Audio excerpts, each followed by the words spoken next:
I remember the day Matthew stepped into my life as if it were yesterday. I was tucked away in a cozy little cafe, nursing the cheapest coffee on the menu while attempting to sort through my jumbled thoughts. That's when he walked in, effortlessly resembling the character from a movie scene. There were no dramatic lights or sweeping soundtracks, just the soft jingle of the door and the mingled scents of stale coffee and his cologne filling the air. "Mind if I sit here?" he asked, his smile radiating warmth as he gestured toward the empty chair across from me. "Go ahead," I managed to reply, striving to keep my composure despite the surprise of his sudden appearance. From that moment, we connected as effortlessly as two puzzle pieces clicking into place. We discovered countless shared interests, from binge-watching cheesy TV shows to debating the best pizza toppings, pineapple, of course, being the undisputed winner. Our casual meetings quickly deepened into something more significant, and it felt like we had known each other for ages. Before long, marriage was a serious topic of conversation. But the real challenge awaited me. Meeting his parents felt like stepping into a lion's den with a stake tied to my back. Their smiles carried an unsettling air of judgment, as if they were silently appraising whether I measured up to their expectations. "So, you're the one Matthew can't stop talking about," his mother remarked, her tone icy and less than inviting. "That's me," I replied, doing my best not to let her intimidating presence rattle me. It didn't take long for them to express their desire for a prenup. While I had no interest in their wealth, their approach left a sour taste in my mouth. "I'll sign your prenup," I said, "but here's my condition. If one of us cheats, the cheater owes $320,000. Matthew's expression turned to shock, as if I had splashed him with ice-cold water. "Babe, I'd never cheat on you," he insisted, looking genuinely earnest.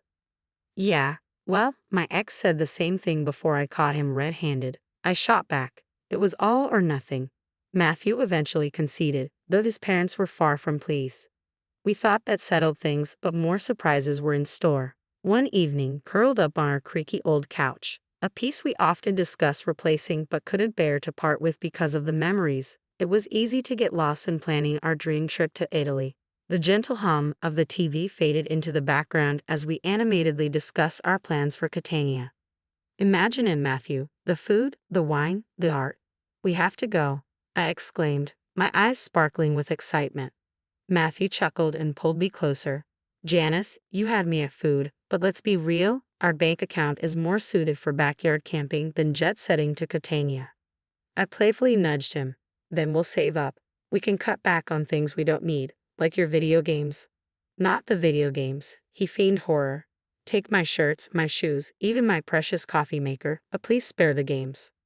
We both laughed. That playful banter was typical of us. Dreaming big while embracing the simplicity of our lives, finding joy not just in grand adventures but also in the little things. On Saturday mornings, Matthew would attempt to cook breakfast. He wasn't exactly a culinary wizard, but he had perfected scrambled eggs and toast, which he served with pride alongside his less than stellar coffee. "I'm feeling scrambled eggs today. What do you think?" Matthew asked as he headed to the kitchen. "Only if you promise not to burn the toast this time," I teased, taking over the coffee duties. One day, while we were doing the dishes, a mundane chore that felt special simply because we were doing it together, Matthew broached a topic we had been dancing around. "Janice, we need to talk about, starting a family," he said, breaking the comfortable silence. I paused, a plate in hand. "I know, it's just scary, isn't it? What if it doesn't work out for us?" Matthew dried his hands on a towel and turned to face me. "Then we'll face it together. But we won't know until we try, right?" "How hard can it be?" he chuckled, affection lacing his voice. "Famous last words, huh?" I replied, knowing that was us, facing whatever life threw our way together. But then his mother began dropping not-so-subtle hints about grandchildren. "Janice, dear, when are you going to give me some grandbabies? You're not getting any younger, she'd say, her voice sweet but her intentions crystal clear. I'd bite my tongue, flash a smile, and chirp, "We're on it, right, Matthew?" He'd chime in, "Mom, chill out. These things don't happen overnight." As time passed, the pressure mounted, not just from his mom but from within ourselves. We both longed for a family, but things weren't unfolding as we'd hoped. Our home often felt tense, especially with Kayla, Matthew's sister, adding to the strain. She had taken up the new hobby of making my life difficult. her sharp words cutting through the peace we tried to maintain. Everything came to a head one Sunday during what was supposed to be a serene and easygoing lunch. Just as we were about to start eating, Kayla barged in uninvited, and the atmosphere tensed immediately. Her eyes swept the room like a hawk surveying a battlefield. "Well, isn't this a quaint little setup?" she sneered, eyeing the modest meal I had prepared. I forced a smile, trying to keep the peace amidst the brewing storm. "It's just a simple meal, Kayla. Nothing fancy. Please have a seat," I said as we gathered around the table. Kayla wasted no time diving into her usual tirade. "You know, Janice," she started, her voice thick with condescension, "I was talking to Mrs. Kathleen the other day. Her grandson just became a dad. It made me think, when will you and Matthew have some good news for us? Time's ticking, you know." My cheeks burned with a mix of embarrassment and irritation. I glanced at Matthew, seeking his support, but he appeared suddenly captivated by his meal. "Mom, seriously," he mumbled, though his tone lacked conviction, and we all sensed it. Unfazed, Kayla pressed on. "I hate to be blunt, but you're not getting any younger. You work hard for your money, Matthew. Why waste it on Janice if she can't fulfill her basic duties as a wife? Hiring help for cleaning and cooking would be much more efficient, don't you think?" That comment was the final straw. "I'm doing my best here, Kayla," I blurted out. "It's not like I don't want children. And as for the house and cooking, I didn't realize marriage came with a job description." Kayla scoffed. "Marriage isn't a free ride, Janice. You have responsibilities, and frankly, you're not meeting them." Tension thickened the air, and tears welled in my eyes, but the deepest wound came from Matthew's silence. When he finally spoke, it wasn't to defend me. "Mom's right. Maybe we should consider getting some help around here. It would take some pressure off you too," he suggested. His words felt like a betrayal, and I suddenly felt starkly alone. As Kayla's visits became more frequent, so did her criticisms. She scrutinized every corner of our home, pointing out flaws. "You call this clean?" she sneered. "Looks like a pixie to me." Then came the jabs about my appearance. "Is that what you're wearing? A wife should dress to please her husband." No wonder Matthew seems exhausted. He comes home to this. I tried to stand my ground. "Kayla, I dress for myself, not for Matthew. He's tired because he works hard, not because of my outfit." But it was futile. Kayla had made up her mind about me, and nothing I said could sway her. Matthew's lack of support cut deep. Every night after his mother left, we would argue. "Why won't you defend me? She's bulldozing over us, and you just stand by." "Janice, she has her ways." "What do you expect me to do? Kick my mom out?"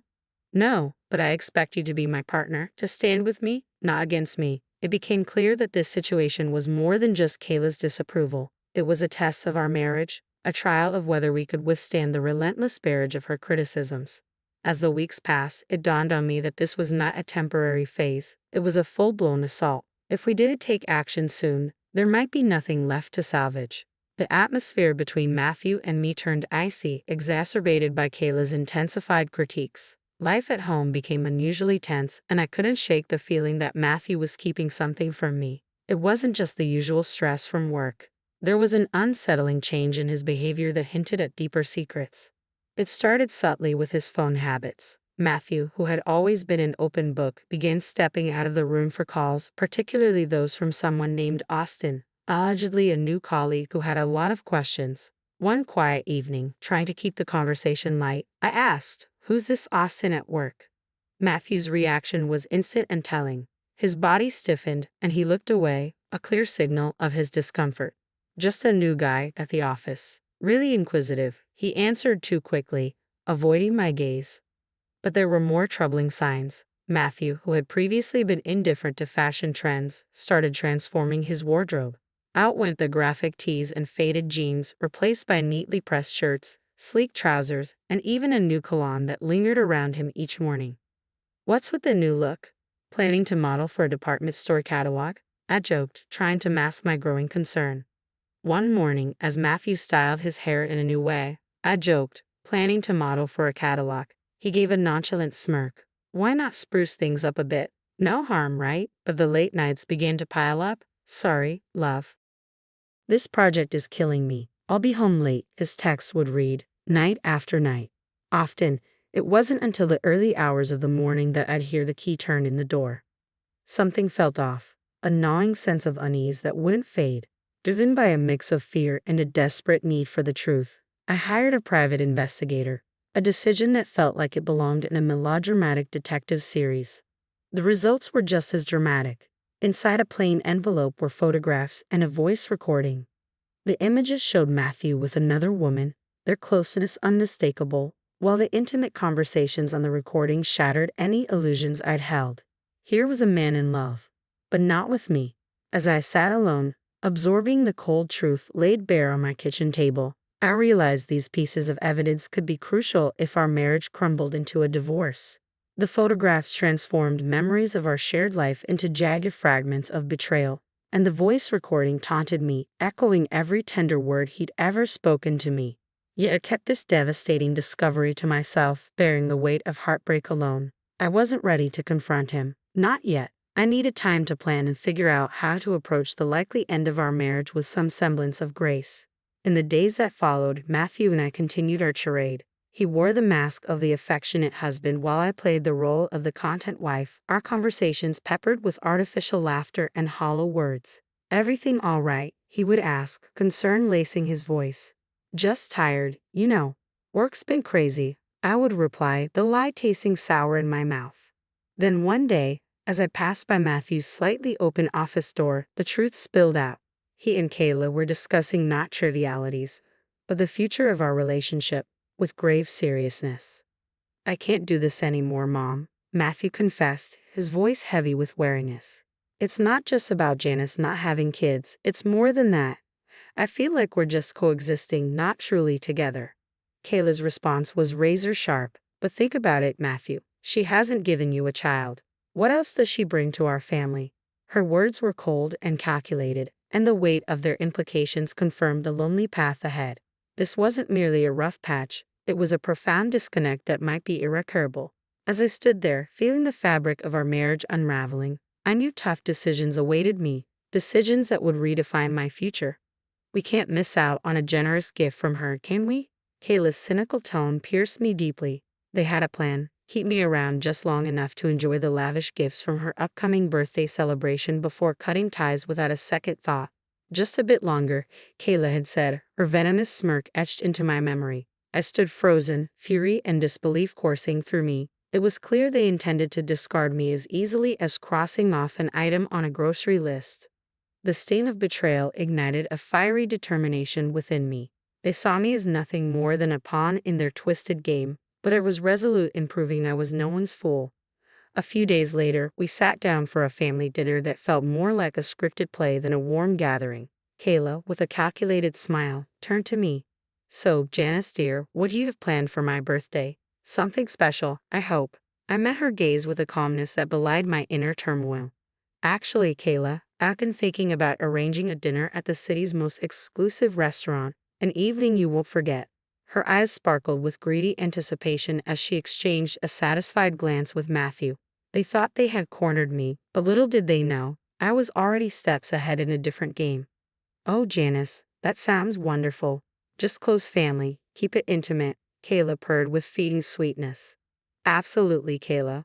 We'll make it a night to remember," I replied, the words tasting like ashes in my mouth. The weeks leading up to Kayla's 60th birthday felt like a march toward a day of reckoning, each of her smirks and Matthew's dismissive nods fueling my resolve. My plan was simple yet bold: host the lavish dinner as a supposed gesture of goodwill, then spring a monumental surprise. As the plans unfolded, the devil lay in the details. The night before the party, our home was charged with silent tension. Matthew lounged on the couch, absorbed in his phone. "Everything ready for tomorrow?" he asked, not bothering to look up. "You could say that," I replied, my voice steady despite the storm brewing within me. The day arrived, and as guests filled the opulent dining room we had reserved, the air was thick with anticipation. My heart raced, not with nerves but with the thrill of the imminent revelation. Kayla, basking in the spotlight, reveled in the grandeur. "Oh, Janice, you've truly outdone yourself. This place is divine," she announced, her voice carrying across the room. As the evening progressed, laughter and stories filled the air, masking the undercurrents of tension swirling around us. Just as dessert plates were cleared, the moment I had been waiting for arrived. The waiter approached discreetly, whispering the staggering costs of the dinner. $10,000. I handed over my credit card, unnoticed by most, when suddenly, as if on cue, Matthew dropped his bombshell. Janice, it's time for the truth. I'm done with this. With us. I want a divorce, he declared, his words cutting through the festive noise and suffocating the atmosphere. Before I could fully process his statement, Kayla interjected sharply. Well, now that it's out in the open, it's best you leave, Janice. Tonight is about family, and you're no longer part of ours. The room fell into stunned silence, every gaze fixed on me. Yet I refused to crumble. With composure I didn't know I possessed, I prepared to face the storm. I hardly felt the weight of my decision as I rose from my seat, nodded curtly, and walked out without a word. The chill of the night air hit me, a stark reminder of the finality that loomed ahead. As I made my way to a friend's apartment, the night closed in around me, reflecting the cold journey I was about to undertake. But I walked on, resolved to forge a new path from the wreckage of my past. With steely determination setting in, I finalized my plans and packed my essentials, transforming the numbness of betrayal into decisive action. This was not just the end of one chapter, it was the beginning of another. As I zipped up my last suitcase, my phone buzzed insistently. I tried to ignore it, but curiosity got the better of me. Kayla's frantic voice blared from the other end. Janice, the payment didn't go through. You need to fix this right away. Her demand rang hollow and ironic in the moment. Anticipating this move, I had already blocked access to our shared accounts, knowing it might be Matthew's first line of defense. Oh, Kayla, what a shame. But since I'm no longer part of the family, as you've made abundantly clear, I'm afraid you'll have to sort this out yourself. The fury crackling through the phone was almost a melody to my ears after the betrayal I'd endured.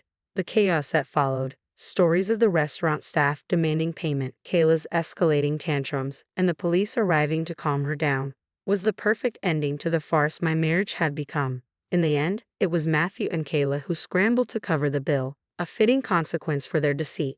The morning after the dinner felt like waking up after a storm. I returned to what had once been our shared home for one last time, divorce papers in hand, ready to confront the remnants of our relationship. The atmosphere was electric, almost palpable, as if it could be sliced with a knife. Matthew and Kayla were in the middle of a heated discussion, their animosity thick in the air. You've got some nerve showing up here after last night, Matthew spat, his expression twisted with anger. Great, you've humiliated us in front of the entire city. Do you understand what it's like to have the police called because of your antics? People were laughing, Kayla added, her words sharp as knives. I faced their fury with a calm I barely felt inside. Is shame your primary concern right now? I retorted, tossing the divorce papers on the table and placing the damning photos of Matthew's infidelity on top.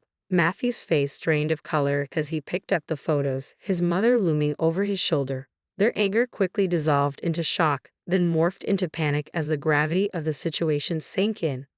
And let's not overlook the prenup, shall we? I continued, my voice steady and unwavering. You stray, you pay, precisely $320,000. Kayla's face twisted into a snarl.